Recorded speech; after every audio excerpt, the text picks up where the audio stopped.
Okay, so this is our Active Directory. The first thing that I'm going to do is go ahead and create an organizational unit.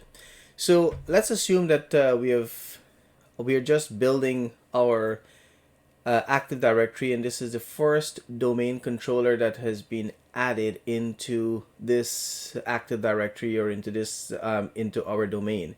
So we're basically starting from scratch. So what we want to start with is we are in the we have accessed the Active Directory users and computers, and the first thing that I'm going to do is to start building our directory, our Active Directory structure by first creating a customized organizational unit. So in order to create this organizational unit, we can right click on the name that's at the very top, which is mydomain.local. That's our top level domain or root domain. You right click on it and click on new, and then we'll see a number of things that we can actually create. Things such as a computer account, a contact, a group, and right down almost towards the bottom, you see here there's an entry for organizational unit. So once you click on that organizational unit, it will ask you for the name, to enter a name of the organizational unit. And here, um, let's say that I just want to create a main or a parent OU. I can call this, say, my company.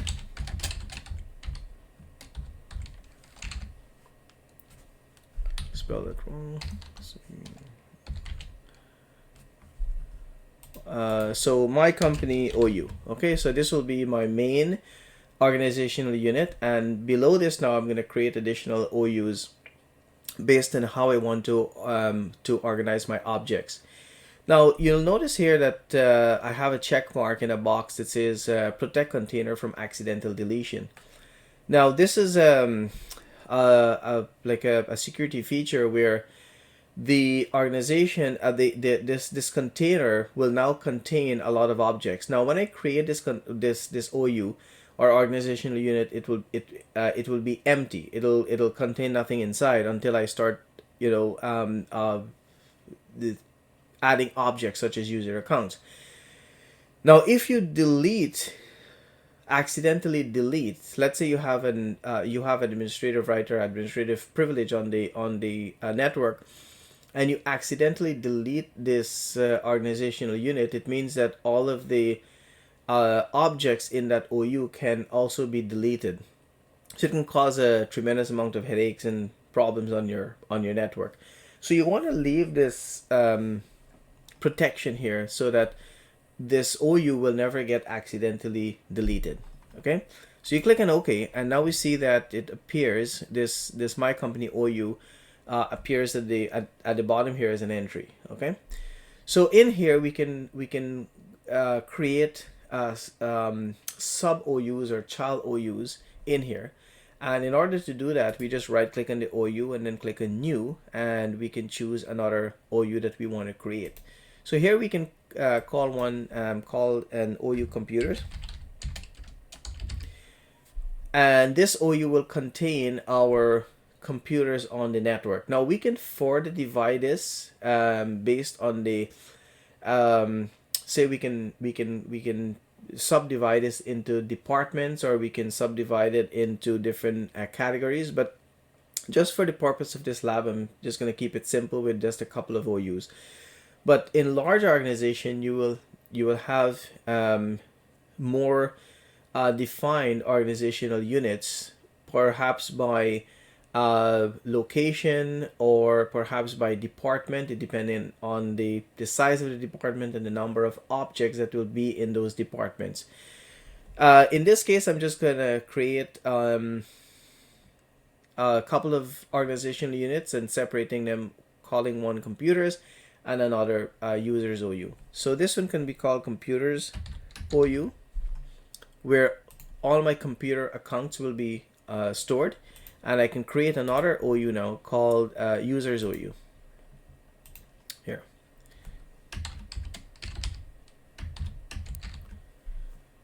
Users OU. So I've created 3 organizational units. So one is the main or parent OU, and under the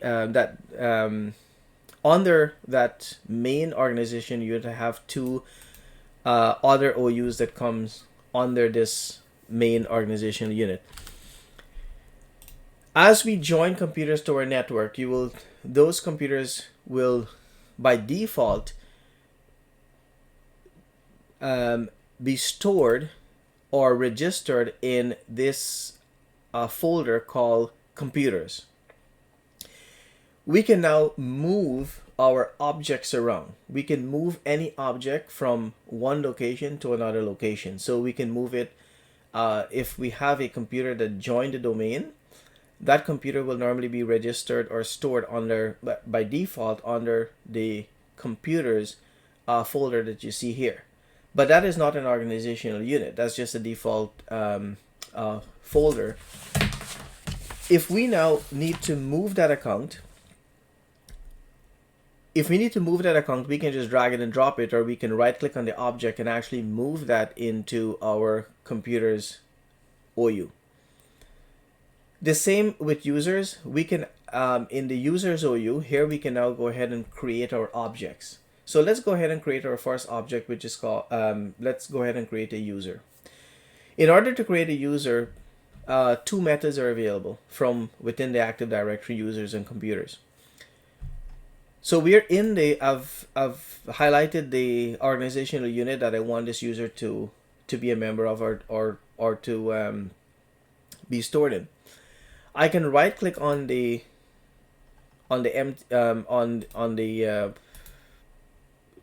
blank screen here, and click on new, and I have this pop-up menu that will give me options of things that I want to create. So if I go down all the way to almost the bottom where it says user, I can create the user from here. I have that option, so I can select that option. The other method of creating a user account is by clicking on the icon, this icon here at the top. If I click on that, it will pop up that wizard that will walk me through creating the object. Now the first thing it asks me for is a username. So I can go ahead and create a name here. I'll just use a common name like that, Kevin. The last name I can choose to enter the last name, or I can leave it blank. Ask for a full name. So these are all the attributes now that are associated with these with this user for at the initial creation of this user. Let's put a last name like that, and username or user logon name is what the name that the user will use when logging in to the network from any device. Okay, so if I have a user called Kevin, I can select a username that I want to assign to this user. So the username is not necessarily the user first name or last name. We can choose what we want this username to be. Let's just keep it simple, and I'm going to use the first name of the user as the login name. But again, you don't have to use the first name of the user or even the name of the user or any part of the name. You can use something totally different. You can, let's say this user is a sales rep. You can use a login name like sales rep 1 or sales rep 2. It is most common that that when you're creating a user, that the username will either be the first name, or maybe the first name dot last name, or the first initial and last name. So what I'm going to do here is to create the user with the user login name to be the same as the first name, like that. So when this user logs into this domain, this mydomain.local, the user account that will be used will be Kevin, and I click on next, and here I'm asked for a password. So I have to enter the password for this user. I can set a password. I have the option of setting the password and like a password based on either a policy that is set on our network. We can set policies to force the user account to use a secure password. Currently, there's no policy set, so I'm gonna go ahead and just create the user account with a simple password of 12345, like that. Let's see if the system will accept it. And I have some options at the bottom here. Let's go through these options one by one. Now, the default option that's checked on, you can see a little check mark in there, is that the user must change a password at next log on. Now, this is a very common option to actually use, because the administrator might create an account and just assign a very simplified password. So when the user logs in, they can actually they have the opportunity of changing that password to something that is more suitable to them, or something that actually will be more secure based on any policy that we have in regards to password policies, right? So we can have policies set that it will accept password like complex password that is so many characters long, like contains letters, numbers, uppercase, lowercase, however complex we want to make it. The other option is, so I'm going to uncheck that because I don't want the user to I don't want to force the user to change the password at the next logon. The other option you have is that the user cannot change password. So this means that the user will not be able to change their password. Okay. Then just below that is password never expires. So by default, a domain account, when you create a domain account, the password is set to expire. I think the number of days is like 30 days. So when that password expires, the system will notify you that your password is coming up for your password will expire in X amount of days. So it will give you a warning that you need to change your password.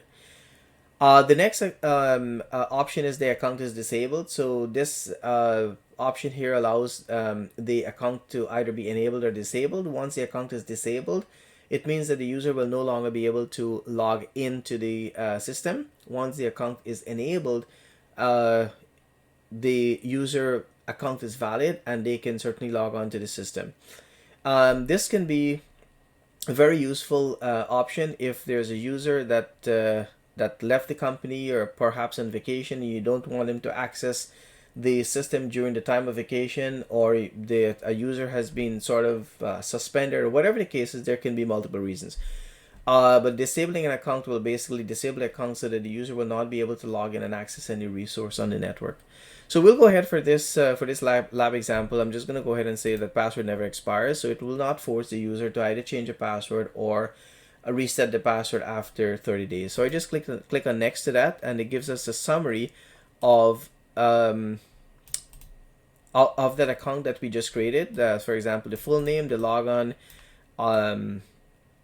the logon name that the user will be required to enter, and saying that the password, this option that we choose, password never expires. Let me go ahead and click on finish. Okay, so we have a security warning here saying that it's not accepting the password because it does not reach the password policy requirement. So we have to make the password a little bit more secure. So I'm just going to go ahead and add a more create a more secure password. So maybe it requires the default domain policy is probably set to 8 minimum of 8 characters or something like that. So let me just make it a little bit more secure. See if it'll accept that. Click on next. Okay, so it accepted the password, the more complex password that I put in. And here now we have our user account, our first user account that we created, called Kevin Hamid.